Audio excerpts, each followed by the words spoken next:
नमस्कार, जय हिंद, वंदे मातरम। एक बार आप सभी का बहुत बहुत स्वागत है हमारे YouTube channel KDX news opinion के अंदर। वहीं आप अभी तक हमारे चैनल को सब्सक्राइब नहीं किया है तो लाल बटन दबा सब्सक्राइब एवं वीडियो को ज़्यादा से ज़्यादा शेयर जरूर करें। राजस्थान विधानसभा चुनाव 2023 का बिगुल बज चुका है, जिसके अंदर ABP न्यूज़, टाइम्स नाउ और फलौदी सट्टा बाजार ने राजस्थान की 200 सीटों का महा ओपिनियन पोल सर्वे जारी कर दिया है। इस वीडियो में देंगे हम आपको पूरी जानकारी, वीडियो को एंड तक जरूर देखें।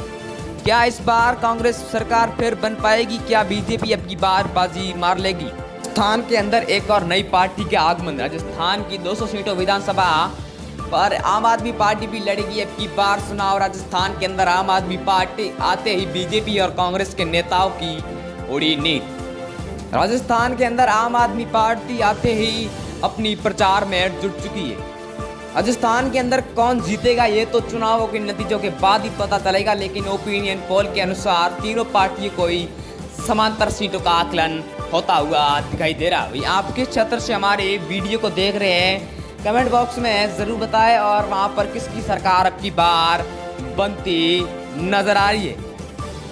क्या श्री अशोक गहलोत फिर बन पाएंगे राजस्थान के मुख्यमंत्री, या राजस्थान के जो विधानसभा चुनाव का दौरा चल रहा है, यानी कि 5 साल कांग्रेस का राज और 5 साल बीजेपी के राज, इस वजह से क्या बीजेपी अब की बार राजस्थान के अंदर अपनी जीत हासिल कर पाएंगी? इस वीडियो में देंगे हम आपको पूरी जानकारी।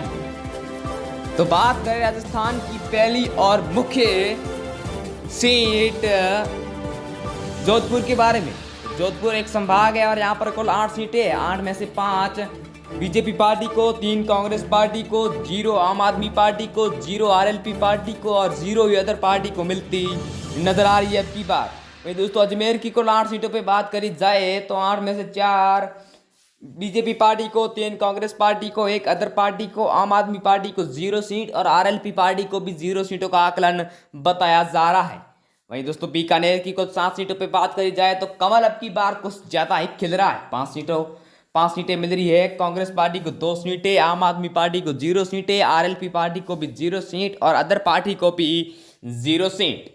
डूंगरपुर की कुल 4 सीटों पे बात करें तो दोनों ही समांतर चल रही है, यानी कि बीजेपी को 1 सीट, कांग्रेस पार्टी को 1 सीट, आम आदमी पार्टी को 0 सीट, RLP को 0 सीट और अदर पार्टी को भी 0 सीटों का आकलन होता हुआ दिखाई दे रहा है। तो वहीं दोस्तों 12 की कुल 4 सीटों पे बात करें तो 3 बीजेपी पार्टी को, 1 कांग्रेस पार्टी को, 0 RLP पार्टी को, 0 ही आम आदमी पार्टी को मिलती नजर आ रही है अब की बार राजस्थान विधानसभा चुनाव 2023 के अंदर।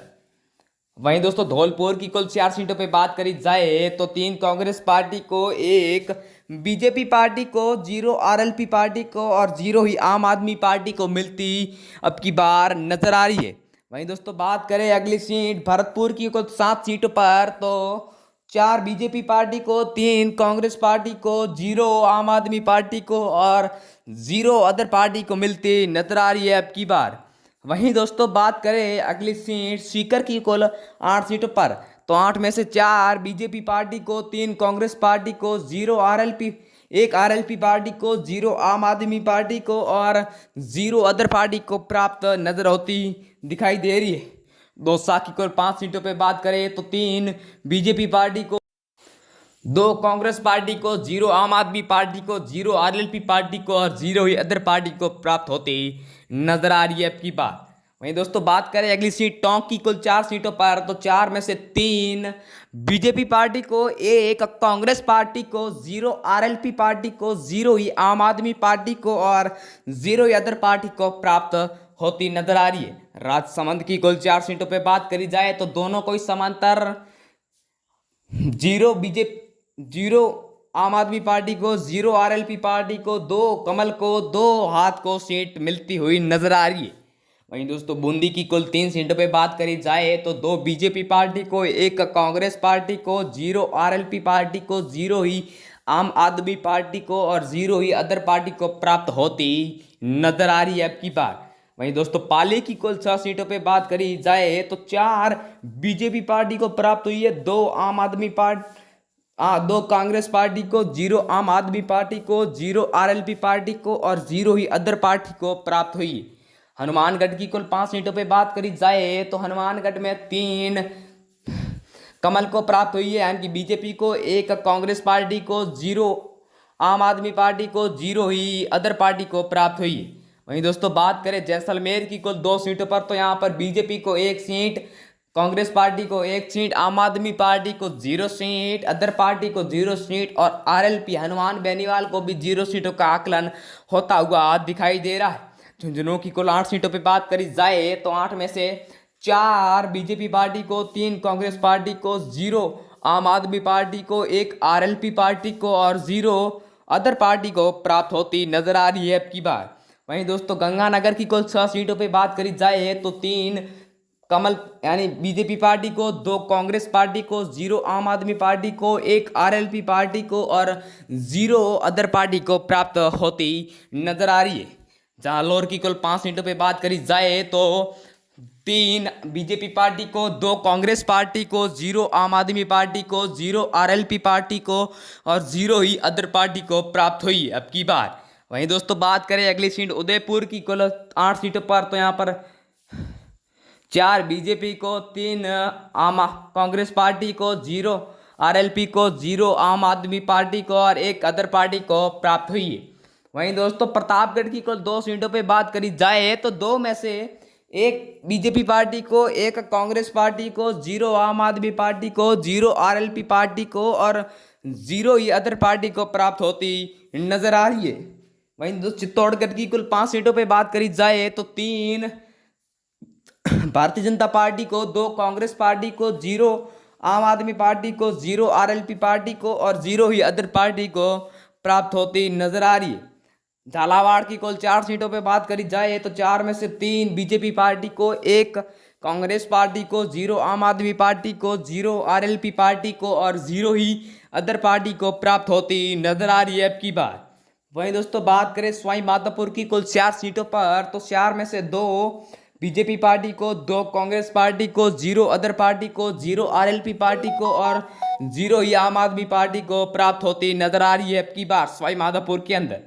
वहीं दोस्तों करौली की कुल 4 सीटों पे बात करें तो 3 भारतीय जनता पार्टी को, 1 कांग्रेस पार्टी को, 0 आम आदमी पार्टी को, 0 आरएलपी पार्टी को और 0 ही अदर पार्टी को प्राप्त हुई है। कोटा की कुल 100 सीटों पे बात करी जाए तो 4 बीजेपी पार्टी को, 2 कांग्रेस पार्टी को, 0 अदर पार्टी को, 0 आरएलपी पार्टी को और 0 ही आम आदमी पार्टी को प्राप्त होती नजर आ रही है अब की बार। वहीं दोस्तों भीलवाड़ा की कुल 7 सीटों पे बात करी जाए तो 7 में से 6 बीजेपी पार्टी को, 1 कांग्रेस पार्टी को, 0 आरएलपी पार्टी को, 0 आम आदमी पार्टी को और 0 ही अदर पार्टी को प्राप्त होती नजर आ रही है। अलवर की कुल 11 सीटों पे बात करी जाए तो बड़ा ही बेहतरीन बहुमत का आम आदमी पार्टी को 0 सीट, आरएलपी को 0 सीट, कांग्रेस को 4 सीट, बीजेपी को 6 सीट और 0 अदर पार्टी को प्राप्त होती नजर आ रही है। जयपुर की कुल 19 सीटों पे बात करी जाए तो 13 बीजेपी पार्टी को, 5 कांग्रेस पार्टी को, 1 आम आदमी पार्टी को अपना खाता खोलती हुई आरएलपी को 0 सीट और अदर पार्टी को भी 0 सीटों का आकलन होता हुआ दिखाई दे रहा है। सिरोही की कुल 3 सीटों पे बात करी जाए तो 2 बीजेपी पार्टी को, 1 कांग्रेस पार्टी को, 0 आम आदमी पार्टी को, 0 आरएलपी पार्टी को, 0 ही अदर पार्टी को प्राप्त होती नजर आ रही है अब की बार राजस्थान विधानसभा चुनाव 2023 के अंदर।